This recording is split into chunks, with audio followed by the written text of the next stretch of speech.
হতে হবে, সেকেন্ড হতে হবে, ভালো করে পড়তে হবে, এইভাবে বোঝাবেন না। কারণ সন্দীপ ঘোষও ফার্স্ট বয়ই ছিল, বনগাঁ স্কুলের ফার্স্ট বয় ছিল, কিন্তু উনি আলটিমেট একটা ক্রিমিনাল তৈরি হয়েছেন। তো ছেলে মেয়েদের একটুখানি ফ্রেন্ডলি মানুষ করবে না, ওরা যা পাচ্ছে তাই করুক, পড়াশোনা করুক, গান বাজনা সবকিছু ওরা যেটা চায় সেটা করুক, কিন্তু বেশি চাপে ফেলে বেশি ভালো পড়াশোনায় তৈরি করতে গিয়ে না তাদের ক্রিমিনাল বানিয়ে ফেলতে না।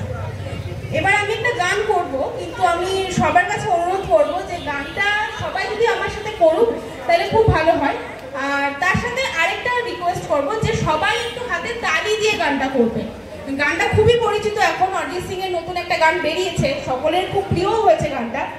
তো আমি চাইবো আমার সাথে সকলে গলা মেলাক এবং সকলে হাতে তালি দিয়ে গানটা করুক।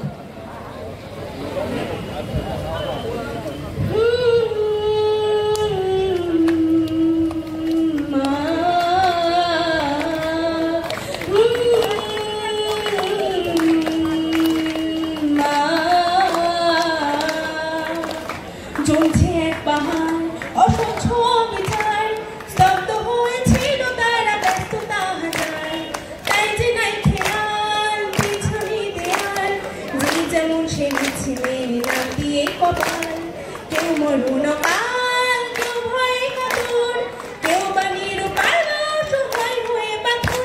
আর কবে আর কবে আর কবে আর কবে আর কবে আর কবে আর কবে আর কবে আর কবে আর কবে আর কবে আর কবে কণ্ঠ শক্তি পাবে, আর কবে চিত্ত স্বাধীন হবে, আর কবে সিক্ত হবে হৃদয়, আর কবে শির উঠে দাঁড়াবে।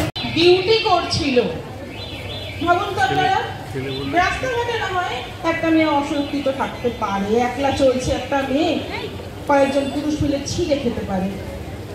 একটা ঘরে যখন তার গার্জেন নেই, পুরুষ মানুষ নেই, তখন চারজন ঢুকে তাকে রেপ করে দিতে পারে। কিন্তু একটা মানুষ তার কাজের জায়গায়, যেখানে চারপাশে ওয়ার্ডে পেশেন্ট রয়েছে, যেখানে তার যোদ্ধারা কাজ করছেন একসাথে হাতে হাত রেখে, সেখানে সেই মেয়েটাকে কিভাবে কি নৃশংসভাবে হত্যা করেছে এই পশুগুলো। না, পশু বলা যাবে না, এরা পশ্চাৎধম, এরা মানুষের নামে কলঙ্ক। 9 তারিখে যখন এই ঘটনা ঘটেছিল, বিশ্বাস করতে অনেক সময় লেগেছিল, কিছুক্ষণ লজ্জা লেগেছিল, মানতে পারেনি। শুনেছি ইন্ডিয়াতে প্রতি 16 মিনিটে একটা করে মেয়ে রেপ হয়। ভাবুন তো, আজকে আমরা এখানে বসে আছি, গত কয়েক ঘন্টা ধরে কতগুলো মেয়ে রেপ হয়ে যাচ্ছে। গত কয়েকদিনে আমরা যে মিছিল করেছি, বারে বারে নেমেছি পথে, কখনো কলকাতায়, কখনো এখানে, সারা পশ্চিমবঙ্গ জুড়ে, পশ্চিমবঙ্গের বাইরে, পাটনাতে হচ্ছে, চেন্নাইতে হচ্ছে, ভাইজাগে হচ্ছে, পুনেতে হচ্ছে, আমাদের সমস্ত বন্ধু বান্ধবদের যে গ্রুপ আছে সেখানে সব জায়গা থেকে নিউজ আছে, আপনারাও দেখছেন, বিদেশেও হচ্ছে। কিন্তু তার মধ্যে পারবো তো এর বিচার চাইতে।